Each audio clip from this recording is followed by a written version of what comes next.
welcome back. Merry Christmas.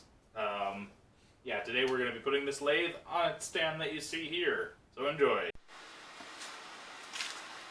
Okay, so got the frame of the lathe stands, the upper part that the lathe is actually going to be bolted onto, just built up. It's welded together, with just some simple jointery right here. It's not the best work, but that's okay. It's a little out of practice, but it's fine. It'll hold together, and also it'll be bolted to a lathe, which will be very sturdy, and it won't move around. So, next up, what we gotta do is get the lathe, which is right behind you, and bolt it onto this. Ta-da! Way easier to see. So, the light's a little bit angled weirdly, but the focus is, of course, on the lathe. But yeah, we got a little light bar installed of sorts, so we can see what we're doing a little bit easier, and we don't have to worry about dim work or anything like that. Let's switch this around, actually. There you go. Now you can see me. Ta-da! So we're going to get this lathe, move it on over. I just wanted to show that really quick.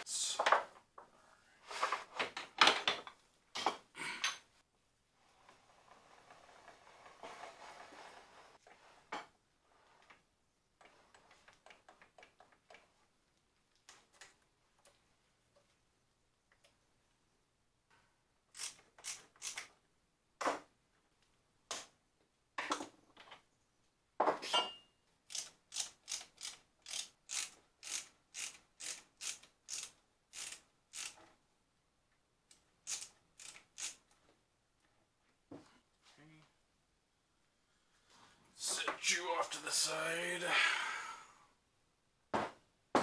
Yeah. Perfect. Yeah, that's easy enough.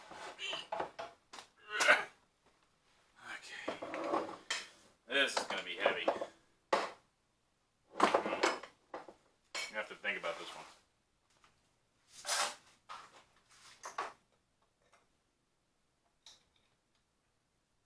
the gearbox cover. Can I move this? I can. Okay. I'm going to move you. Get this chuck off of here.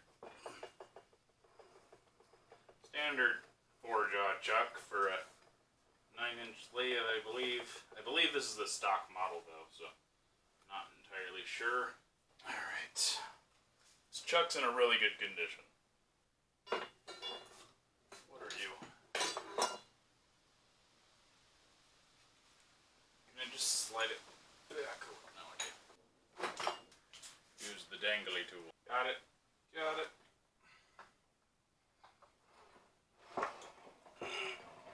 Oh, jeez. Okay. And that's the blank and empty ways. Very lovely. Cool. Cool. Alright. Here's the actual tricky part. Okay. Probably weighs a good 130 pounds, 150. Low estimate.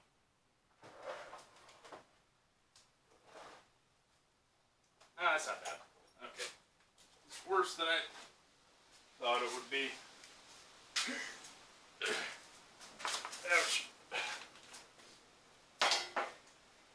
Okay. Yay! I did it.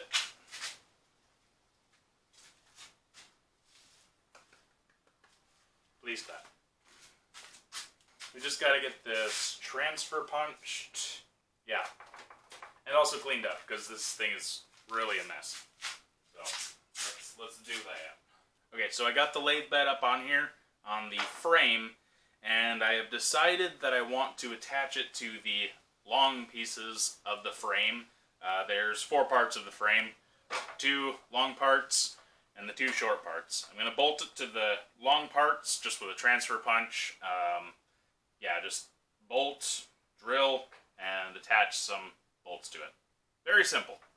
And I'm going to really save painting until later. just because once this frame is built, it's going to be a lot easier to work with no matter what we're doing on it. You'll be able to move it around. We'll be able to have it at a more workable level. Up on that workbench over there, it was really difficult to move and work with just because it was on the back side of it, and also it was up too high. So, yeah, that's what we're going to do next. We're going to tap, drill, and bolt in this bed to the frame. Does that fit through here? Come on. Oh, it does. It does. Very nice. Okay. Gotta find a drill bit in that size and a punch in this size. That's literally it. Hammer drawer.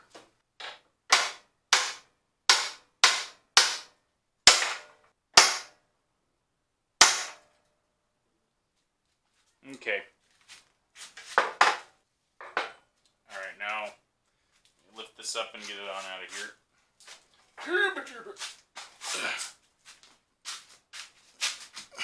May have been exaggerating when I said it was 150 pounds. I don't feel like that's 150 pounds. And you know me, I'm not prone to exaggeration in the slightest. I'm the best at not exaggerating. Alright. Now, drill time. Those are nice. And there's 4 of them. These are all television mounting bolts. Ah, but they're metric. Okay. Does not fit in there. Okay. These are the bolts we're doing. Oh yeah. Okay. We're using lag bolts for this. Now lag bolts, they have threads. Normally like a... Can you focus? Thank you. You're not focused still, but whatever. Normally they have a flat ends, a rounded head, and they have this little square part right here, which normally is the thing that stops it from rotating when you're tightening a nut onto it. However, we're not going to worry about that too much. We're just going to... This actually fits inside of the bolts mounting points on the bed of the lathe. And we're just going to drop those in and bolt it to it, and that's going to be great for everyone involved. So yeah, that's what we're going to do. Let's do this one first. Beep. Other way. Okay.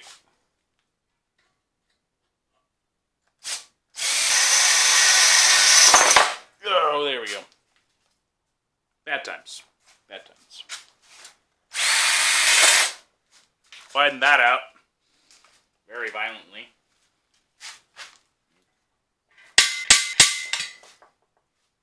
Kinda works. Okay. Do another one of these for posterity. Let's slow this down. I didn't like that before. There you go. And your turn. Hey, pro tip, when you're drilling through metal, right when you feel it starting to break through, lighten off a little bit, because otherwise you're going to drop the drill bit down in, and if there's something on the other side, you're going to potentially break it. Ow. Ow. That's hot. Boo-doo-doo-boo-boo. Alright. Now, moment of truth. Let's see if our bolts fit through there. Yes. Yes. Yes. No. Just kidding. Yes. Okay. Now, with that being understood, I believe we should be able to get the lathe bolted to that. I think. So, yeah, let's do that.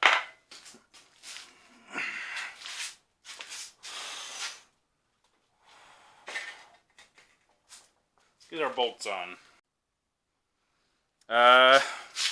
Never mind. I found some shorter bolts. So, yay, less work. Alright. Let's find 3 more of them. Boop, boop, boop.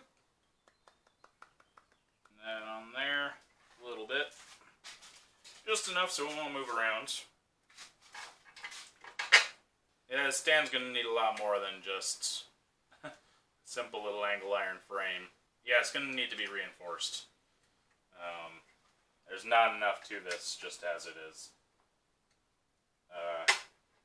The lathe stand, you want it to be able to be rigid and completely unmoving when you're doing some sort of turning work. Because, any sort of turning of any size parts is also attached to the chuck, which is a large rotating piece of metal. And large rotating pieces of metal have inertia, specifically rotational inertia. And that rotational inertia makes it difficult to keep things stabilized if they're not secure onto whatever they're attached to. So yeah, you want to make sure it's not going to move around when you're turning metal, because things will start to vibrate, and when things vibrate, they fall apart. So that's on. All the bolts are installed, so we'll just kind of leave it like that for now. I've got this old bed frame, and it's actually what the lathe stand was made out of. So I'm going to be using that angle iron from there to build the rest of the base as well. Let me kind of show you my process and how I'm getting this to a more working point. First I got to drill out the rivets right here. And what that involves is just, drill right through them.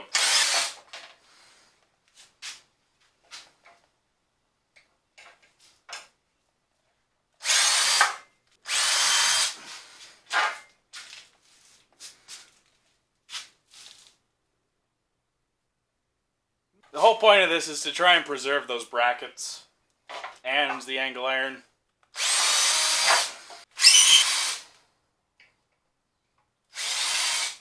And once you get far enough into it, you can just tap them out with a punch.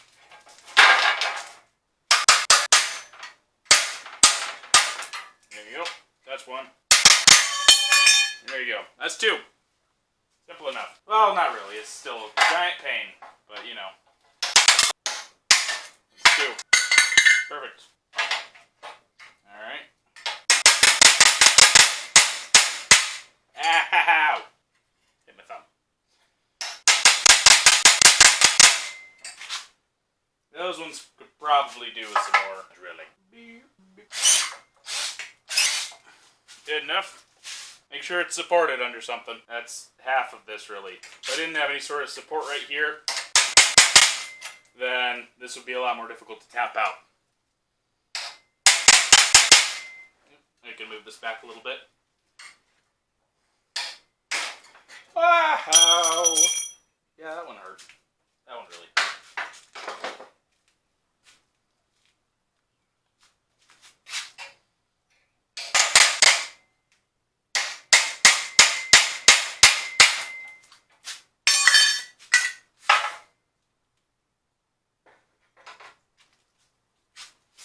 Cut my finger. Hey, thank you guys for watching. I hope you enjoyed. Be sure to like, comment, and subscribe. All that jazz. And yeah, my hand is healed up now, so we're all good. We'll be building the rest of the stand in the next episode and getting this closer to being able to function. So, we got that to look forward to. Bye now.